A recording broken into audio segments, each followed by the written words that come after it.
This is Justice Stats, Reggie Johnson, Eugene Warren, coming to you from the lovely city of Atlanta. And Eugene, what a great, second game here? Because now D-Hop hasn't been in KC for long. He's been there for like an hour. He's already got like touchdown catches there, man. He's showing up almost instantaneously. Very different feel. Let's go full screen for the people here. Very different feel from Tennessee, right? You go from a team in the Tennessee Titans that's in the cellar dweller, right? Yep. Of the league. Then you go to the top class of the league, the only undefeated team of the league is where you go. Now, imagine the world. What are the whirlwind of emotions you think a guy like that's feeling? Because I don't think it's ever cool, depending on how much you like the team. So let's just say that too. If you even remotely like the team. I think that a lot of times it can be a little bit dehumanizing. Maybe not as much for some guys like DeAndre Hopkins. They've been in the league a while, but just dehumanizing in general. Just be like, hey, we're moving you.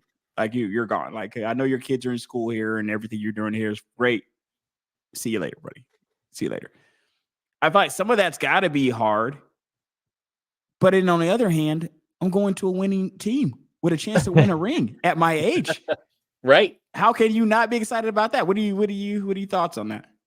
I mean, I thought that's where he should have went when he was a free agent the first time. But I mean, really? I'm never gonna not. Yeah. Did they I wonder, did they kick the tires on him? Because he went from Cardinals to the Tennessee Titans, right? When he went from he was with the Cardinals and then he went to the Titans. He went to the Titans, but it made more sense to me for him to go there. But I mean, we know Kansas City doesn't really give Shell a lot of money for receivers, right? So it might have been out of the price range, but now they're like, hey, let's bring him on in, trade him for whatever pick they want, and here you go. And so now it makes perfect sense. Like, now they get one of the just classic.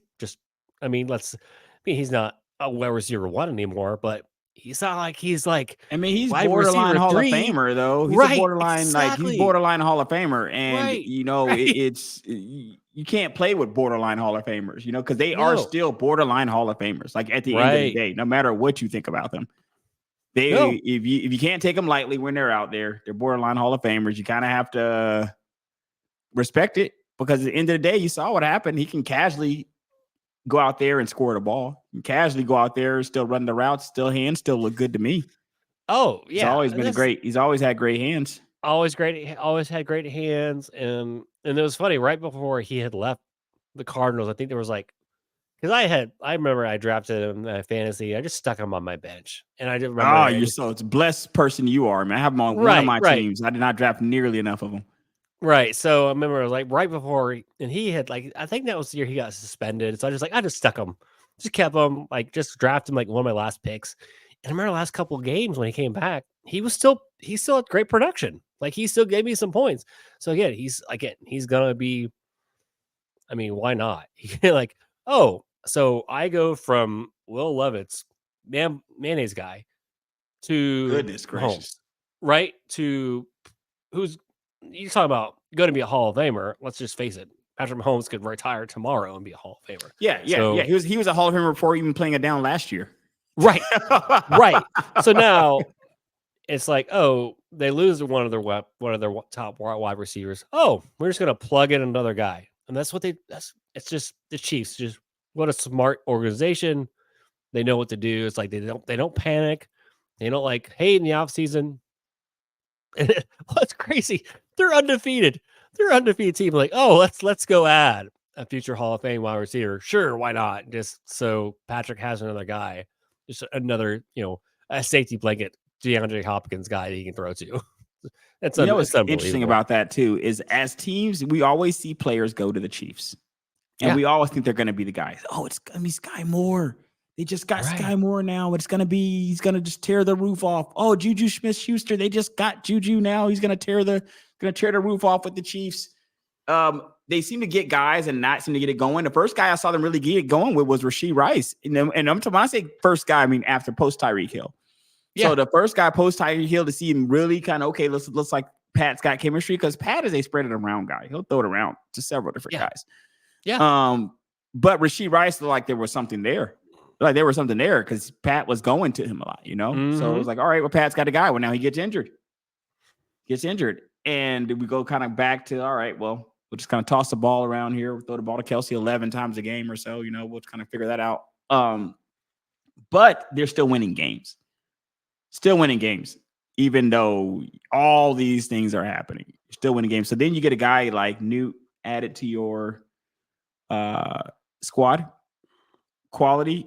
And I think you see it paying dividends instantaneously, Eugene, is what it looks like. Yeah. I mean, you saw it Monday night, right? It was just like, oh, this is just like, oh, it's just another thing. Like they were, I mean, and that's the one thing you could kind of ding the Kansas City Chiefs this year, right? Is their offense does not look good. But you know what? It didn't look good last year. And they still won the Super Bowl. And they're still, what's crazy? It's hard to ding the only undefeated team. Who if you're the Chiefs and you want to knock them, right? For anything under the sun, because there's nobody's perfect. So we always know we can find something. Right? Nobody's perfect. Mm-hmm. Who, if I'm the Chiefs, my response to anybody with these questions is, who should we want to be? Who should we look around the league at? Even if they have better receivers than us. I know they got a better receiving core than us. There's only one undefeated team in the league. Right. And it's us. Exactly. Yeah, you look at Mahomes' numbers, they're not the best, but he's like, I don't care anymore. I just want to win championships. I don't care about stats. And he's like, hey, he knows I'm gonna have games where I'm gonna put up stats, but I'm gonna have games where I can just have mediocre stats and get us to a position to win and let my defense handle the rest. I don't have to be MVP every night. I when it matters, I know what to do, what it takes to win. And that's fantastic. I mean, how frustrated were we watching last year the Ravens against this team? Like we were wanting man, that's because it seemed like it wasn't exactly what we were getting before. And it seemed like, I don't know if Mahomes is just like, is Lamar Jackson's kryptonite, because it seems like Lamar Jackson MVP status until they play the Chiefs. Yeah. They play the Chiefs, and I'm not sure if he's in his head. I know they asked him how he feels about paying Patrick Mahomes, and he gave a very honest answer, which I loved, by the way.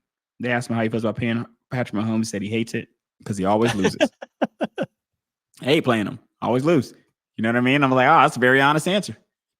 That's a very honest answer. But at the end of the day, that seems to be what happens, right? Because you'll see a guy in Lamar Jackson who will seem like he could collect 6 MVPs the way he's playing. Yeah. Get to the postseason, play against Patrick Mahomes, and in almost every set game, in almost all 17 games of the season, you look better than Pat. In almost every game, you look better than he did. You're rushing the ball, you're throwing the ball, your Ravens putting up 30 casually on teams. You look better than them every single game. Right. You guys play together, and he looks like a touch above. He looks like he's in a different class. Exactly. He's like in a different class. And I think that what it is not necessarily the long ball, not necessarily how you throw it. I think what puts some of these players in a separate class is the knowing that they can, because you've seen them get it done when it needs to get done, but have enough feeling that it can get done. Now, I'll give you an example of what that is, because when we had, you know what? Let's go ahead. Let's talk a little bit. Let's talk a little bit of Falcons. We'll kind of transition here into the Falcons, and we'll talk Falcons, and I will talk Ritter here a little bit. So when you had Kirk, one of the things I told people was the difference in feelings, because somebody asked me, they were talking about the different quarterbacks, and I was like, it's a different feeling. And what the feeling is, you'll know the feeling is what I'm talking about. Anybody that's a fan of football, and that feeling is, because Michael Jordan had this in basketball, that feeling is they get the ball back, you have 1 minute and 57 seconds to take the ball down the field and score. Do you even think you have a chance? And that's the different feeling I'm talking about. The ability to even think and even imagine in your head that you have a chance to win this game. Because when you have certain quarterbacks on your team, you don't even think it's possible. You don't even think it's remotely, but the guy hasn't scored the entire game. Like, you guys barely scoring 4 quarters. You're concerned about that, right? You're feeling like, hey, if we get down, like if you're like your Panthers, especially your Panthers of last year, because I want to pile on to my boy Bryce. But with the Panthers last year, if they got down like 10 points in a game, it seemed like the game was over. It's like they're not coming back. You know what I mean? Like it's it. And that's the difference between having a guy and not having a guy. With Kirk, and I feel like this is the same thing when the last subject that we were talking about, because we were kind of coming back, segueing to this Falcons subject, but to put a book in the Patrick Mahomes, Lamar Jackson subject, that's what it is with Patrick. You just feel like, man, we gave him a minute 57. I don't know. The same feeling we used to have about Tom Brady. Oh, man, we gave him a minute 50. Like, that might be too much time. He might come down the field on you. You know, we had that feeling when Matt Ryan was here. I had a feeling that Matt could take us down the field. And I feel like that's a little bit of a difference if you were to separate. It's like, I feel like there's a hairpin separation between Patrick Mahomes and Lamar Jackson. I think in actual life, it's just that when you get to that postseason, it's a big separation. But I do think there's a massive separation between Kirk and what we have here in Atlanta versus what we had here last year. What are your thoughts kind of on that? Oh yeah. I mean, it's just, we have a fun team again. Like, it's just fun, you know? I mean, yes, I looked at the trade deadline. Could I wish we had got maybe upgraded the receiver? The only thing I wanted was LaShawn. I wanted Lattimore out there. Lattimore, right? Well, people were like, "There's no way the Saints giving them to you guys." Like, you know, no, exactly. There's no chance, right? No, or even like just more of a pass rush, because we can't pass, get a sack to save our lives. But in the end of the day, it's still, like you said, it's still a fun team. It's like versus last year, like you're just finding excuses. Now, when you watch Kirk and versus like the first game to now, you're like, oh, this is great. This is why we paid the guy, right? This is why we paid the guy. Right. We were all like, oh, did we overpay? We're getting exactly what we want. We're in the division. The team that we thought might give us a struggle for the division. We beat them twice, and Tampa Bay, and now we just got to finish with Carolina, and finish that team off, and finish the Saints. They just fired their coach, so it should be pretty. Did Dennis Allen get fired? Man, that's breaking news to me. I didn't even know he got fired. He got fired. I know it was. Goodness it was. gracious. I know. I was like, what is November 6th? Was that, when did he get fired? November 6th, the time of the recording. I think this was. Yeah, okay, so he would have been fired like on the 4th. Okay, so he got fired the week of the recording of the show. Okay, gotcha. Right. It was around somewhere around there. It was like I wasn't shocked. It's like, oh, really? When it came over, it's like, yeah, no, not surprised by that. But even to your point, right? Because I don't even know if he should have been fired. To be honest, that team just sucks. Like, I think injuries. The Saints just had too many injuries. I was on a different show, and we were gonna roast the Saints, and I was ready to roast the Saints. I was ready to, but they had too many injuries at the time for me to roast them, because I'm like, any team with injuries is gonna suck, And at the time, they were having a ton. At the time. So yeah, right. My bad, bro. You were about to say something. No, it's like, it's a great point too. It's also a team that's been in purgatory, right? They don't want to like kind of commit to the rebuild. They don't really improve exactly, a ton, but they're not tanking either. No, right. So you're like, yeah, what are you guys doing? So it's like, how can you blame him for this? You keep giving him a mediocre team. What do you expect to do with that? Absolutely. Right. And it's mediocre at best, Eugene, right? Like best. That team, you just got rid of Lattimore. Who else do you have now? Like, you have a Chris Olave that seems to be hobbled. He's injured in and off the injury report. Kamara, you just gave some more money to. You paid Taysom Hill. He's in and out of the lineup. Derek Carr's in and out of the lineup. Who do you have? You don't have guys there. Like, you're going to have to bring somebody in if you expect people to win with that team. Right. And that's like, maybe there is. So are they dipping their toe in the rebuild with Lattimore, or are they just going to clean house? Man, right? I feel like the Lattimore situation is pretty significant, because that is your defensive guy, in my opinion. Like, that's the guy that I feel like teams worry about if they got to play you. Now that he's not there, and you were already getting mud stomped with him, I guess is what you're thinking. So you're like, hey, might as well get rid of the guy. But man, now that he's not there, what are you going to do now? Right. Now what are you going to do now? Don't know who knows? You don't really have a quarterback with Carr. I mean, he's okay, but I don't think he's just starting quarterback. I mean, I don't think he's a good starting quarterback for your future. He's a guy that you need to try to. You bring in a Derek Carr if you already got pieces. So the Tampa Bay team that brought in Tom Brady, when they already had some pieces there, and they had Jameis Winston, and they only needed a quarterback. He was like plug and play. They brought in Brady. Brady brings in Gronk. Super Bowl time. So you need maybe a guy like that. Like maybe even our team, we need a team. He needs a team. Derek Carr should go to a team that's ready right now.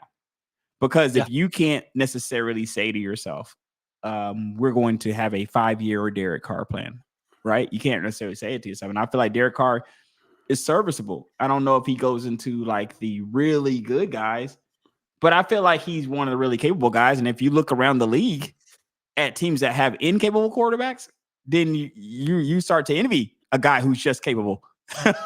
Yeah.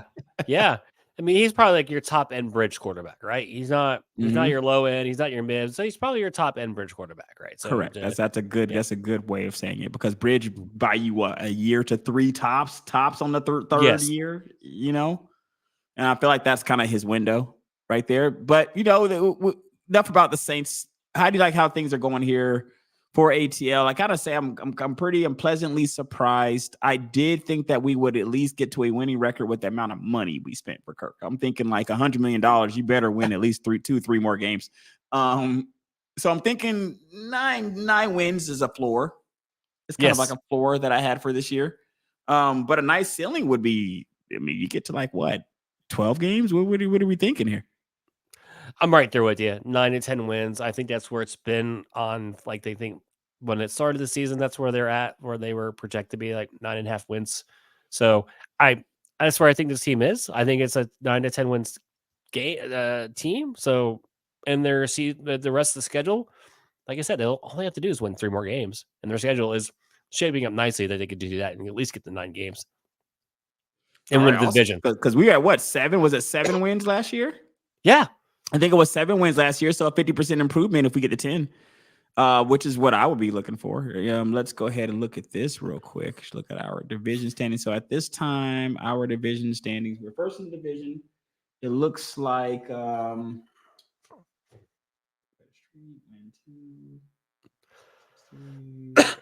right, because I feel like we've won 4 games in the division. By the way, we beat the Saints. We beat the Buccaneers twice. The Bucks once and once here. Yep. So once for the Saints, once for the Panthers, twice for the Bucks. Yep. From a divisional standpoint, that's why we are tops in the division, 6-3. Look, 1 more game and we're at our total from last year. Absolutely. Right? Because we wasn't it like 7 games last year or something like that? Yeah, it was back-to-back 7 to 10 seasons with right. With so you're right, because it was remarkably consistent. It was like 7-10, 7-10, 7-10. It was something like something like that. So now we're one game away from being at our 7-10 quota that we've been at the last few years. So we get over that hump, and now we're going into the winning season. Maybe we're talking about, listen, $100 million for your boy Kirk. Let's go back on Kirk here, since we're paying him $100 million to keep him on screen. $100 million, he's kind of delivering, right? Do you feel like we're getting our money's worth with Kirk right now? Yeah, I mean, watching him play, I mean, you can see right now he's comfortable. I mean, he is just tossing the ball around. I mean, it's what we wanted, right? We just wanted a guy, just a capable guy, come in and play quarterback. He's competent, and and even those first couple of games, like. He still showed out, right? He's still, I mean, against right. And that was even in his rusty games, right. even a rusty Kirk Cousins looked better than a lot of guys. Right. I mean, that's all we were hoping. Like in those first 4 games, just to be competitive. Don't go out there and get just shellacked like we're just so used to going. But I mean, some things happen differently. Maybe they could have beat the Chiefs in that game, but you need to walk away going. That's what we paid for. We paid for having a shot, Eugene. Yes. Kirk, put us in games, please. Put us in games. Like, make us competitive. Make us to where the example I just gave you, where we don't have a quarterback where we get the ball back with 1 minute and 57 seconds and just know it's probably going to be a 3 and out. Like with some of these quarterbacks, they get the ball back with 1 minute 57 seconds, and you as a fan know that because your quarterback is so bad, the other team is going to have a shot at the ball back. Like that's how bad the team is. Your team is. Forget scoring. You can't even depend on your team to hold on to the ball for this entire 2 minutes. Absolutely. So with what we have going now, that's what I'm happy about. You see what I'm saying? I'm just happy about that. I'm just happy that we at least have a guy where I can look at games, look at where we are in the game, and feel like we have a shot to score. Feel like we have a shot to kind of stay in the game. You know what I mean? And I'm excited about that. To me, that alone is worth the money. And if you don't think it is, go look at some of these NFL teams that had a Zach Wilson last year that had absolutely horrid quarterback play, and look at what they're going through. Those teams, it's kind of like the ball gets back to them, and who cares, Eugene, right? Because they might be kicking the ball back here in just a couple seconds. Like it might be about 30 to 40 seconds, and they're kicking it back to the other team. So it's great to have a guy that you feel like can take the ball downfield, you know? Yeah. And you're shocked if like we don't convert like on 3rd and 6 or whatever. Like, well, what? We didn't convert that versus like, oh, of course we didn't convert that like last 2 years, right? We're like, oh, of course we versus and now we have that great safety blanket in Penix, right? If something happens, we don't want any. Yeah, buddy, I like that. So I'm a fan. we have those versus like look at Dallas. You know, they're going to be without Dak for a couple. Like I think he's in the IR, so that's at least 4 games, right? So. And they've got some okay backups, but man, I just love, like I said, I love our position. And that's the thing with Kurt. He's not scared to, we could say, yes, we would love to have probably improve on the receiving core, but he's not scared to sling it to those guys. And that's important. No, not at all, because he actually slings it. That's another thing too. I don't know if you guys on certain teams have had these quarterbacks out here that just aren't throwing the ball damn near at all. Those guys are the most depressing guys. The guys coming out of games like 140 yards or something, 150 yards, and they're coming out of games. At least with some of these other guys, you get at least give me a Geno Smith. I'll take a Geno Smith over that. Right. Geno Smith may lose the game, but he's gonna come out of that thing about 300 yards, and he was tossed a few touchdowns at least. So I'd rather have that than these guys that are just very anemic at the quarterback position, coming out of certain quarters with double digits. Maybe they threw for like 30 yards this quarter. Maybe they didn't throw at all. Maybe they attempted 15 passes this game because they don't really trust them to really throw the ball like that. Like, stuff like that is what I think is the worst. I think Kirk has given us a lot better than that. And look at Bayfield too. Look at him. He lost his 2 receivers, right? Would you blame him at all not to have like a good game against the Chiefs? What did he do? He took the Chiefs to overtime. You guys tip your hats to the guy, right? He's like, he had all the backups in there. And he's like, you know what? I don't care. I'm gonna throw it to anybody who could. I'm gonna throw it to somebody. They're gonna catch the ball. So again, I totally agree with that. Just let's sling the ball, see what happens. Versus, I'm gonna go 5 for 5 for 50 yards. And it's like, throwing the underneath pass. Now that doesn't that kill you guys? If you have a first, but you have the 3rd and 7. Let's go with it. The dreaded 3rd and 7. 3rd and 7. And they throw it underneath. They throw it like a yard away. And the defense is all over them by the time they've gotten 3 yards or so. By the time they've gotten about 3 yards, defense is already all over them. Those are the other plays that kill me. The plays where you could clearly tell, because I think a lot of times with those kind of plays, it's just a clear indication of the offensive coordinator or the coach not trusting this guy. Like they just don't trust you to throw it down the field. So they're not giving you plays to throw it down the field. You know what I mean? We're going to spend a little bit of time here on Bronny, but not a lot of time on Bronny because I feel like it's kind of a punching bag situation here with Bronny. Recently, Charles Barkley had made comments. I'm going to paraphrase because I don't have the comments right in front of me, but recently Charles Barkley had made comments about Bronny needing to go back to the G League because he felt that he's not going to get any help any more development sitting on the bench in the NBA. Okay. When you look here, so let's look here at his stats. Let's go here. All right. Not exactly setting the world on fire here. Not exactly setting the world on fire. How many games has he played? 3. He hasn't played 3, so he's not getting any minutes, right? I don't see how this helps him either, to be honest with you. Like even if you look at this, the lack. Let's look here. Where's the minutes? 2.7. 2.7. Okay. 2.7 minutes is what he's averaging. Shooting 25%. I guess here. Let's go down here. Yeah, shooting 25% because this is what his stats are saying here in the center. 25%, 0.3 rebounds, 0.7 assists, 0.3 steals, 0.7 points. He's not even averaging a point a game. He can get to a point, but you have to round up for him to get to that point. when you have a stat line that looks like this, for one thing, it's got to be screaming to you. There's no way that this guy should be in the NBA. For one, right? There's no way. Right. You would have never seen an NBA court in your life with a box score like with this being your line. I don't even know how many G League minutes you'd be seeing, to be honest with you. Right. But you're not gonna see a lot of minutes. I kind of agree with Barkley here. And then when you look at the games here, let's look at the games. So in his defense, 3 minutes in one game, 5 minutes. So in the 3 games, there was one game where he didn't get any minutes. And so he's really only played in 2 games. He's played a total of 8 minutes. Okay. Total. Right. And he's got a total of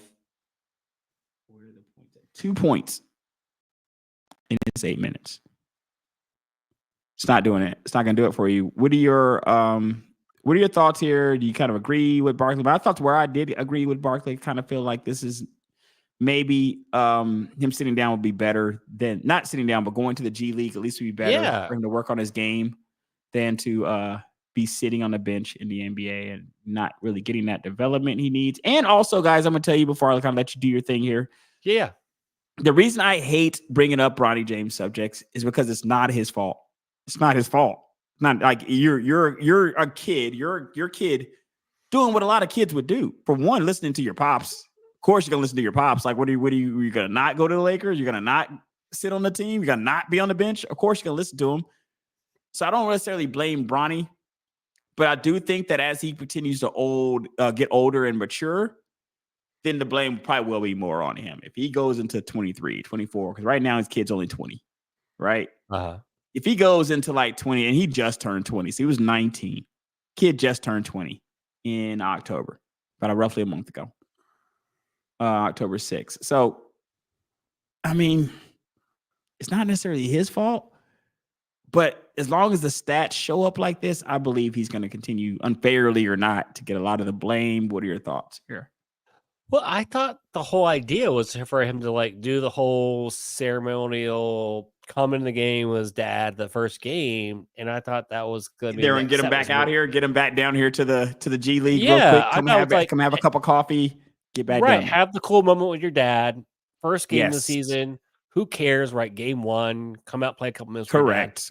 I thought that was to like have the cool thing, have the cool picture, check in the game with your dad, which was like again, like I think even Griffey Jr. and Sr. were at the game. This is a pretty cool picture here, right? Like this is a nice picture, right? You get one snap like this. All right, Bronny, come sit him down, man. It's time to take it back down, right? I thought that was the whole. That's what I thought the plan was. I thought that was the initial plan was just to make game 1 about the two of them, and then next couple games he just gets shifted, like you said, the G League.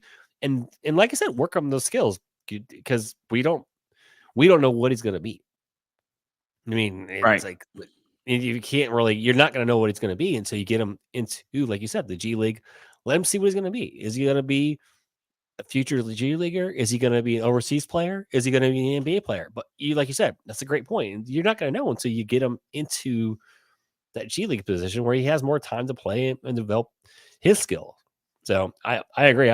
I was actually surprised. I thought that was the whole move from after he played the game with his dad that they were going to eventually shift him off to the G League. Yeah, I felt like that was going to be the move too here because I was thinking like we got to keep LeBron. You got to get his kid. You got to get his kid. Whatever. We'll give you a few $1 million because we're already giving your dad a fortune anyway, just to keep him happy.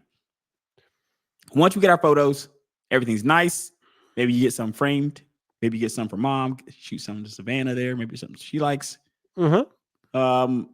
Now it's really time to work on development because now it's getting like with the stat line that I just mentioned, where you're not even averaging a point, you're leaving yourself open to be just like incredible ridicule. Like it's not even, you only have to closely look at that stat line. I know it's terrible. So you're leaving yourself exposed to more of this criticism because for one, you got, I think a few $1 million. It wasn't a contract in the NBA just breaking the bank. And it's like a rounding error on LeBron's contract. But I feel like they still gave him a few $1 million. And I think they guaranteed his contract. I think they gave him a few $1 million and they guaranteed it. You're going to start to come under some scrutiny if your lines continue to look the way they do. Right. You know, But like I said, once again, I'm not necessarily blaming the kid. I think he's just kind of doing what he's doing. But the Lakers are going to have to figure this out before he starts to get a lot of unfair. But I feel like it's unfair attention at this point. But the longer you kind of hang in there, knowing this, then it kind of you start to kind of take on more of that responsibility. I will leave the last word to you here, my friend. Oh, I'm right there with you. It's like you said, you don't know what you have. I mean, he wasn't a high pick. Like he wasn't a high prospect, Correct. right? And so, Yeah. and who cares? Like the Lakers wasted a second round. I mean, I'm not gonna say wasted. They took him on a second round pick. I mean, I couldn't even. There's like a handful of guys who that are stars out of the second round, right? Like we can name maybe a handful. So, but you sometimes you get a lot of role players out of that position. Maybe that's what he ends up being. But like you said, it's a great point. Let me go to the G League and see what you got. Sir Charles, once again, coming through here. Yeah. This is Just the Stats. Check us out. Stitcher, iHeartRadio, Google Podcasts, Apple Podcasts, Spotify, wherever you find your podcast, guys. See you next time. All right, my friend.